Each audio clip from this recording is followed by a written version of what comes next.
Okay, I've got everything recording. Hi. Can you hear it? No. Well, maybe if I have the headphones on, but I don't have headphones on. Okay. Well, it's on the other side of the house. It's the best I can do unless I go out in the woods and... You see Abby here? Mm-hmm. Oh, girl. She's been to Bluff Creek. Mm. Abby, the Bigfoot Where's dog. Kitty? Outside. Cat's outside. Alrighty, so who are we talking to on After Hours today, Tammy? Barb Shupe. Barb Shupe. She's got a YouTube channel called Squatchin with Barb and Gabby, where she documents her activities with her Bigfoot friends, with her neighbors, and the area around her cabin. Barb Shupe's an interesting one, Tammy. I met her at Sasquatch Summit, and she's very endearing. She has a heart of gold. She is very knowledgeable about Sasquatch. However, she comes from a different camp from what we're used to. I guess you would call her the Queen of the Woo. Uh-oh. Okay, so where does she live? She lives north of Mount Rainier in Washington. In the Cascade Mountains, I believe? Yeah, the Cascade Mountains, up there in Pottville. Pottville. Oh boy. Bigfoot and pot. They kind of go together. I guess so. I don't judge. I do. I judge. We judge. We judge on After, but we're not judging you, Barb. We're not implying that you're a pot smoker by any means, but we're just assholes and we judge. So, for more than 20 years, Barb says that she claims to have experienced Sasquatch activity all around her cabin. And she said that she didn't recognize it for what it was until she was out walking with her dog and saw a Sasquatch following a herd of elk. And that was in November of 2012. Well, first of all, I'm envious that she has elk that close to her. You know, because I like to hunt. And a Bigfoot, apparently. Yeah. Well, how far is her closest neighbor? That's a good question. I don't know. We'll have to find out. Or neighbors. Is she out Right. like in the boonies? Is she out in the middle of nowhere? Is she in a neighborhood, a subdivision? You know, I need to know more of what her surroundings are before I can judge this one. Well, you know, you're going to watch my interview with her that I recorded up at Sasquatch Summit, and you're going to find out, Tammy. Well, I really wish I would have been there with you at Sasquatch Summit to meet her. I've really missed out on a lot of fun stuff with you here lately. Yeah, but that's okay. I mean, you're still a part of After Hours, and here you are. I miss you. I miss you too, girl. No, back on Barb, she says she's not out to prove Bigfoot's real. She'll leave that to the scientific types. All she wants to do is have an interaction with Sasquatch and is wanting to share her experiences with other open-minded folk. I have a lot of respect for that. Yeah, she's not trying to force her opinions on us like so many Bigfooters do. Exactly. Here's the problem, though. Because she has a heart of gold, she attracts a lot of the bad people in the world of Bigfoot that you and I are fully aware of. Unfortunately, the woo attracts a lot of the crazy element, and it's too bad because it tarnishes people like Barbara, who, let's say she did witness a Sasquatch turn invisible in front of her. Let's say, just for the sake of argument, that really happened. Look at all the nutcases all around her. Yeah, unfortunately. What would you do, Tammy? What would you do if you saw something like that happen? Well, I don't think I would tell the world unless I knew exactly what was going on. Because I know how the world is, and it's very judgmental. Yeah, the Bigfoot world is very judgmental. And the last thing you want to be, Tammy, is on Off the Rictor. Yeah, I know. Some people can't handle the truth. That's true. Some people can't handle the truth. They just don't have a sense of humor. Yeah. People take Bigfoot way too seriously. And I gotta say, Tammy, thanks to you, I've been a little bit more open-minded about talking to people ever since you told me it was in our best interest to interview Rick Dyer. And remember, I was dragging my heels on that. I didn't want to do that. But you were right. And I'm glad I listened to you, because we have to be fair. So we can't just interview people like Dr. Disatel and Dr. Meldrum without talking to someone like Barbara Shupe. That's right. They're all part of the big picture. Yeah. Yeah, whether you agree or disagree. Well, on that note, enjoy my interview with Barbara Shupe, everybody. Welcome to After Hours. My name is Rictor. I am your host. Rictor! What? Leave him alone! This shit is real. Now we got Rictor going. We're going to have to hear about it all night. Yeah. That's a bunch of screaming memes out there, and that's the scoop that has been reported so far.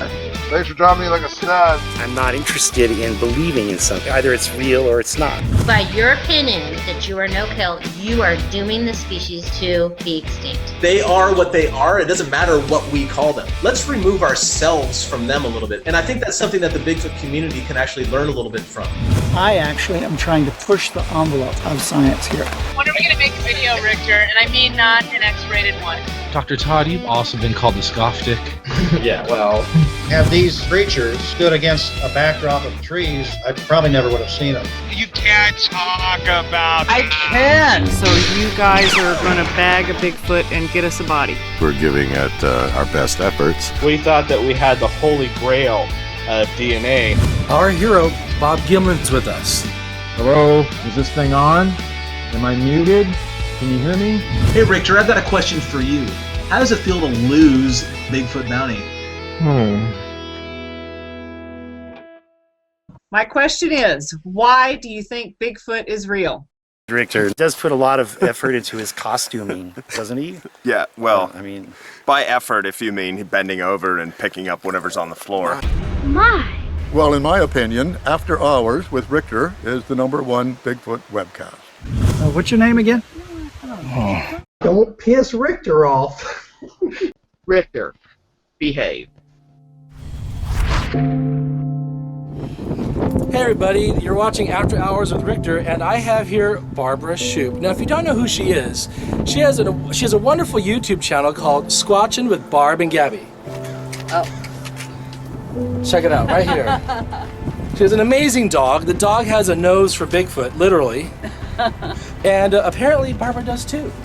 Well, kind of. I think they just find us, okay. You know. And when it comes to Gabby, her dog, Gabby. Yeah, Gabby. She's a big scaredy puppy, so she's very wary. So anything happens in the woods, she's seen them and she knows what they can do. So she's ready for it. But nothing makes her happier than discovering it was just an elk.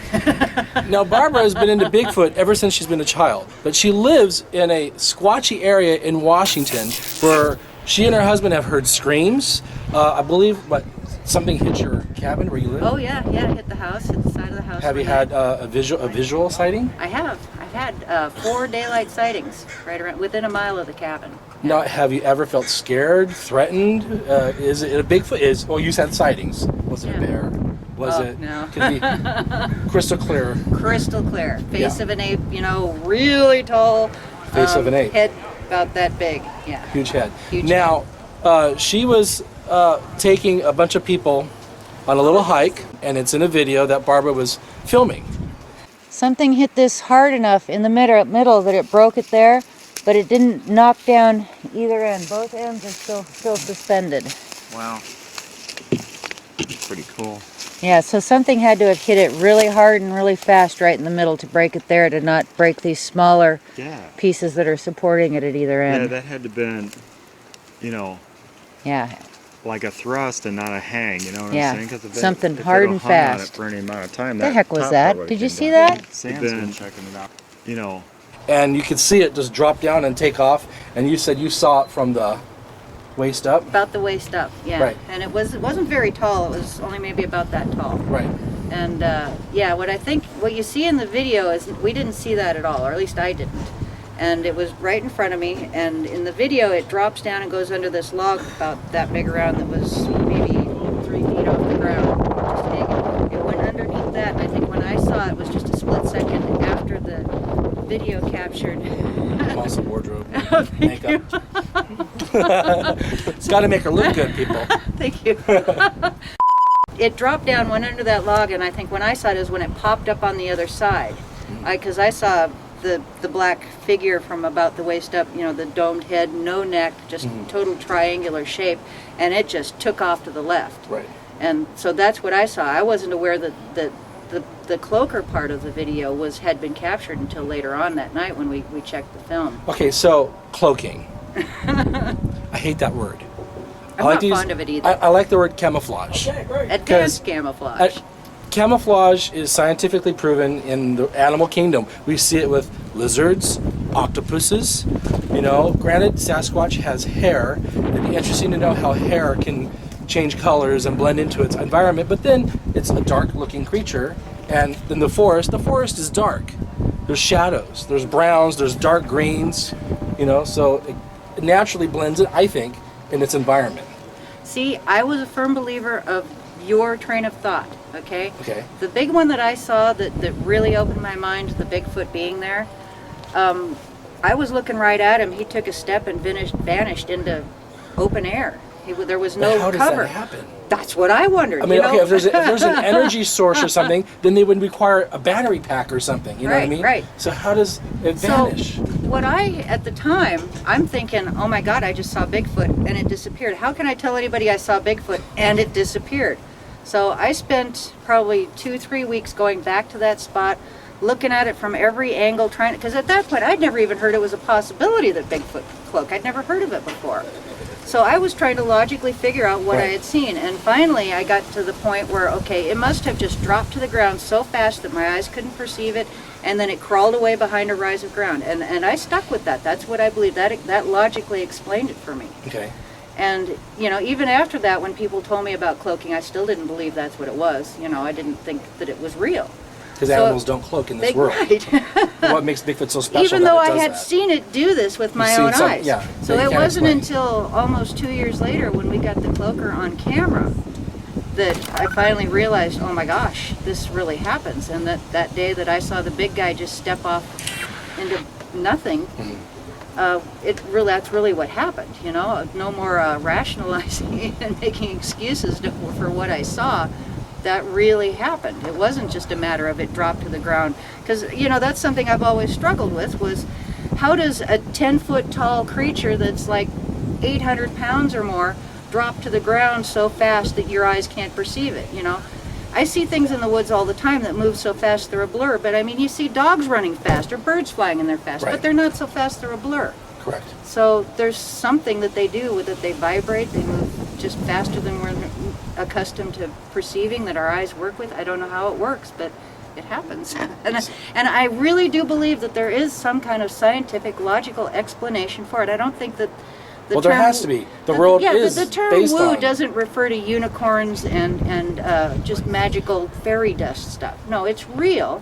And we just aren't quite capable of deciphering how it happens yet. But, if you think about the different possibilities that physics can offer, if you look into these things, there's vibrational things. And Ron Moorhead talks about quantum physics. Yeah. So, I think it's just a matter of enough people need to come forward and say, look, this happened and it is real, that maybe somebody with a smarter brain than me will be able to put the pieces together and figure out just how it is that this works. Because it is real. Did it bother you that this happened? You witnessed something disappear in front of your eyes. I mean, to me, I can imagine myself seeing something so life-changing as a Sasquatch, undoubtedly a Sasquatch, and then it frickin' vanishes in front of me? Are you kidding me? I would be like, wait, this is not right. It's not normal. And I would be the first crazy advocate about the woo if I witnessed something of that, because I would want answers. Yeah. I would. There has to be an answer for it before putting cloaking in the front of your video. Yeah, cloaking. When I saw that, it was 2 years before I actually acknowledged that cloaking was real, after I saw one disappear. So a lot of people think that my cloaking experience was actually when the cloaker video happened. No, it was 2 years before when I saw the big guy that just vanished in front of me. But when the cloak, and that I was okay with, because I was so thrilled I had seen Bigfoot that I had to find a logical explanation for where it went just so that I could tell my story. But when I got the Cloaker video on camera, when that happened, that's when I got upset.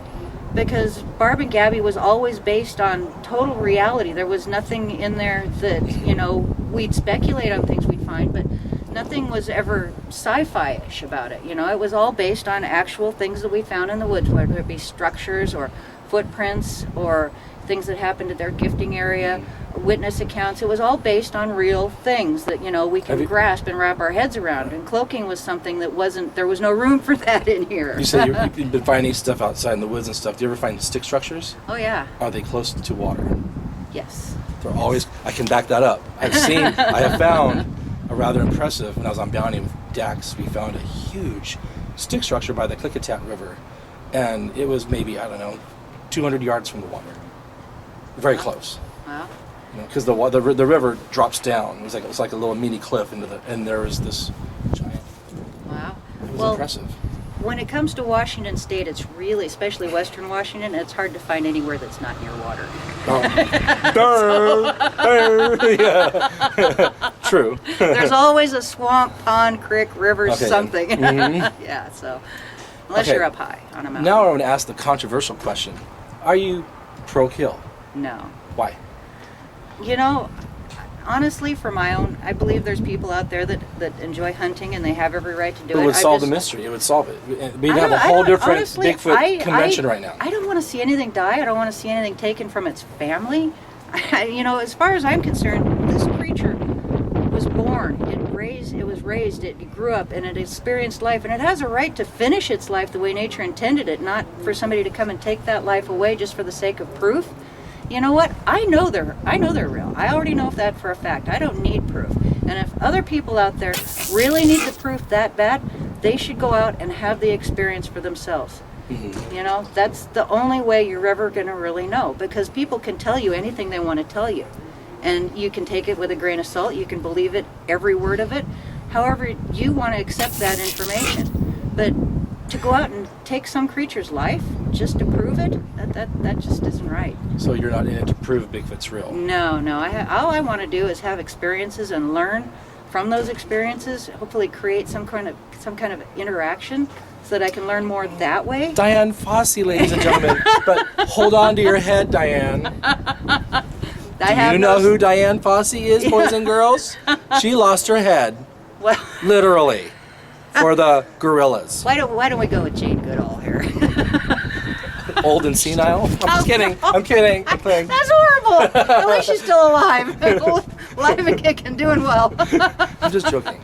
But seriously, I have no scientific background whatsoever. You're not in it to prove it. No.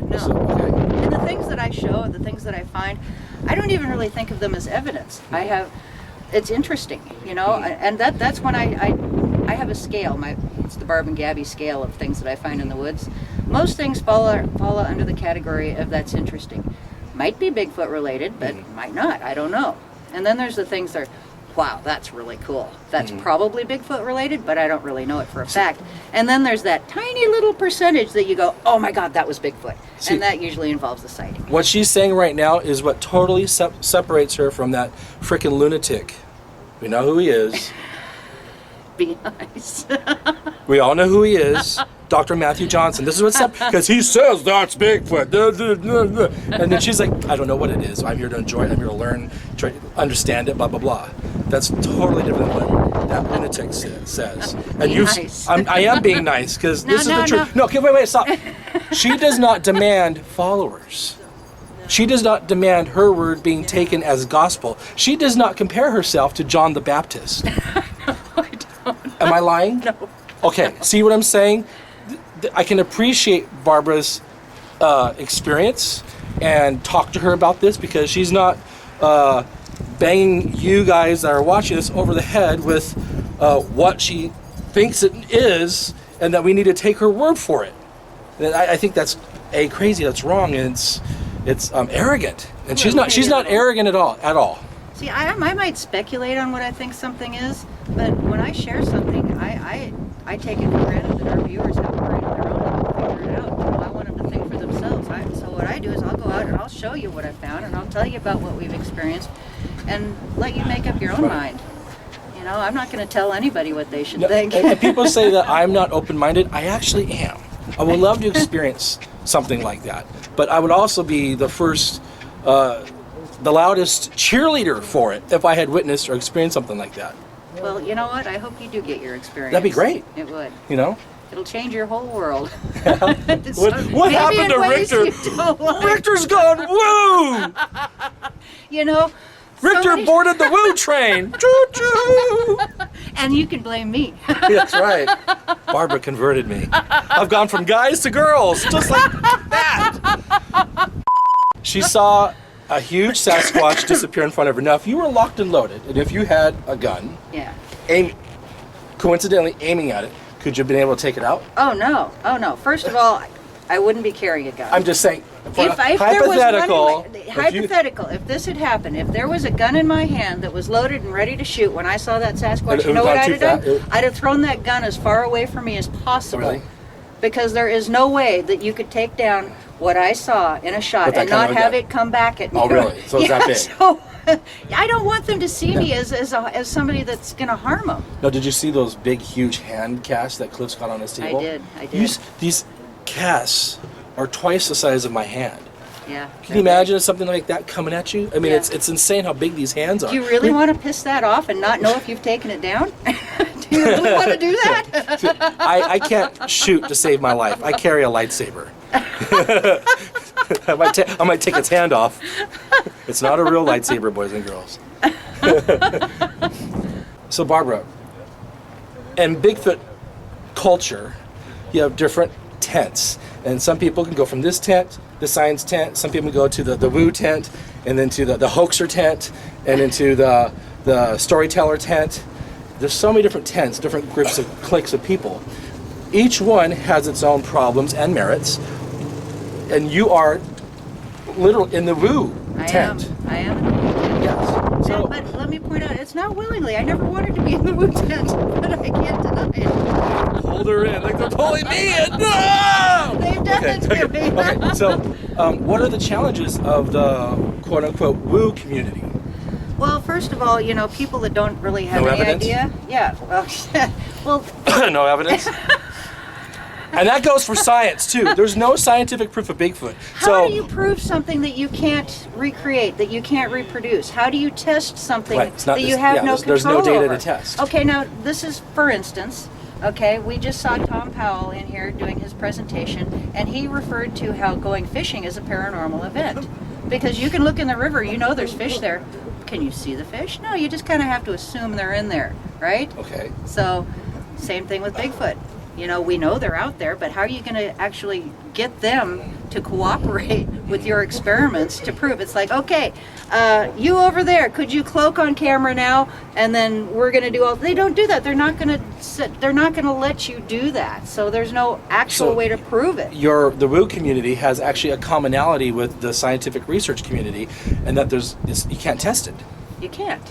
There's no data. That's why I say, if you really want to know, get out there and have that experience. Open your mind, open your heart, go out into the woods, and maybe you'll be able to have the experience that'll show you, that'll turn your head around. Now, when you go into the woods, don't be like Barb and go barefoot. She's the female Michael Merchant. She goes barefooting in the woods.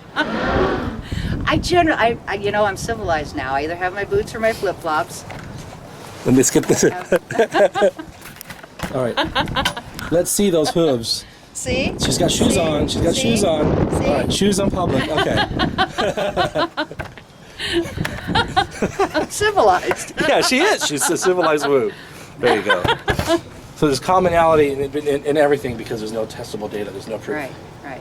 Now, there's the NAWAC, the North American Wood Ape Conservancy. There's the Olympic Project, and then there's your buddy Stephen Stroyford's Bluff Creek Project. Yeah. All right. If you're a gambling woman, and you're to put your money down on which one of those was going to bring in solid evidence that can be tested, what would it be? Probably the Olympic Project. High five. Yeah. Sorry, Jamie Wayne, you suck. No offense, Stephen Stryford. I can just hear him, Rictor. You put us on blast, Rictor. Better you guys than me. They have no sense of humor. Yeah. Oh well. Yeah. That's, Like I Beavis and feel Butthead. bad for them. Yeah. Yeah. Because you know the best part about bigfooting You is the fun we have. Right, and you can't take it seriously. No, you can't be too serious about it. I mean, what's the point of being out there if you're so dead set and stern on everything that you can't even laugh and joke and make fun? It's got to be fun.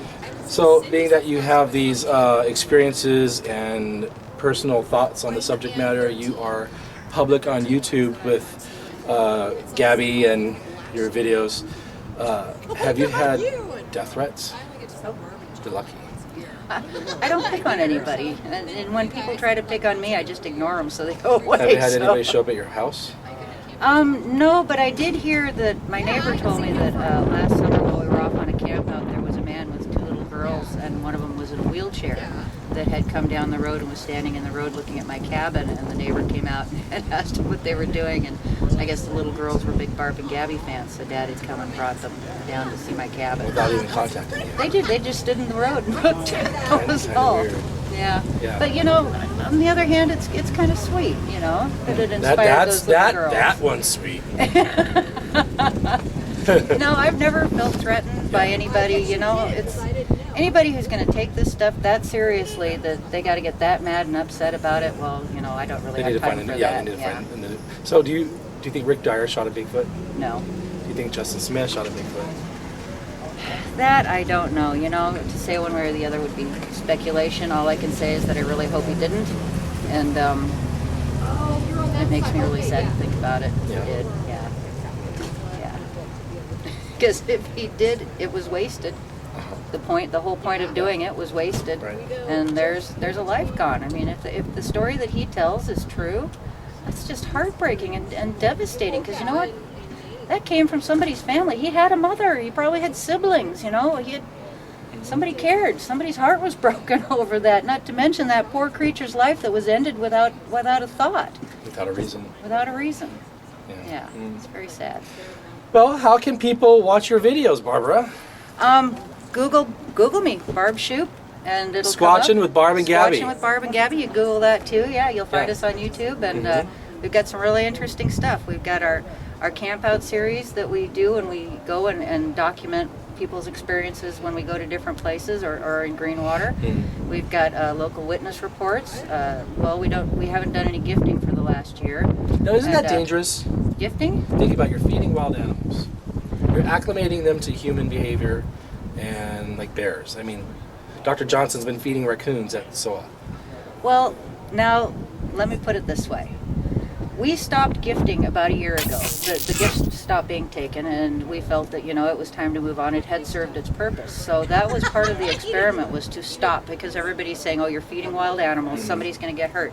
Well, it's been a full year now since we stopped putting food out. And they're still coming around.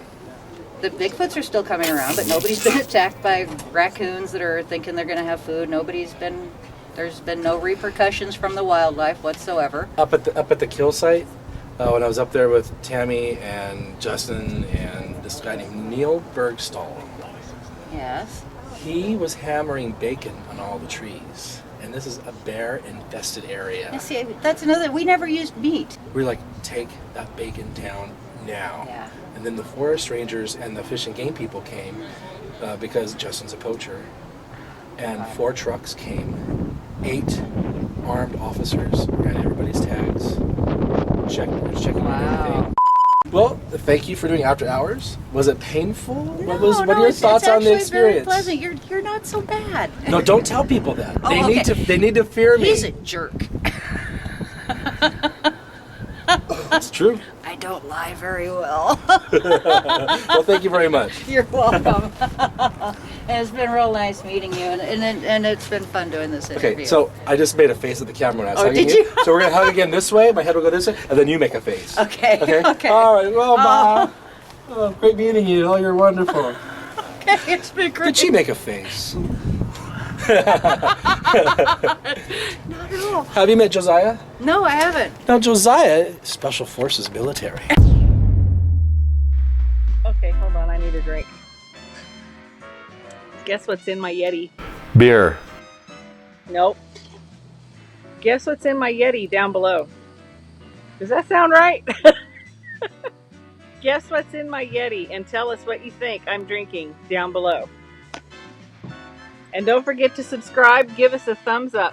Tell us what you think of the show. Yeah, thanks for watching, everybody. Who's going to be our next guest, Tammy? Who am I going to interview next? Abe Del Rio? All right, Abe Del Rio on the next After Hours. All right, that was awesome. All right, so that's that. Oh, the uber buff Abe Del Rio. Ooh. Look what MMBRT did to me! Oh! It started to walk in. Into your bedroom? Into our bedroom. It was just big and hairy. I'm shaking. It walked in, and then from that point on, neither my twin or I can remember a single thing. Well, people don't demand any proof of the woo bullshit. They just buy into it. You know, believe what you want. Believe what you want, run with it. Find your evidence, get what you're doing. Just don't be a dick. You're not so bad. No, don't tell people that. Oh, They okay. need to fear me. He's a jerk. I'm really harmless. I don't bite. I might bark, but I don't bite. No, you have no bite. So you're on this BFRO expedition. Mm-hmm. Was it a Dr. Johnson? My first expedition? Is that it? It was Dr. Johnson. That was when sanity still reigned. It doesn't prove it's a Bigfoot. It just says now it's in a different suspicious category. Or you don't try to explain an unknown with another unknown. They don't need protection. They're doing much better than we are. You can't pull it off, Rictor. Try it again. Yeah. Yeah. Oh my God. I'm trying, man. Quit, stop. I think it's very dangerous to profess Bigfoot's a magical being, and I'll tell you why. But Mr. Byrne here thinks I have a good young mind. I said a good broad mind. Oh, good broad mind. About a year ago, Dr. Jeff Meldrum called what the Bigfoot community perceived to be a hoaxer his colleague, Todd Standing.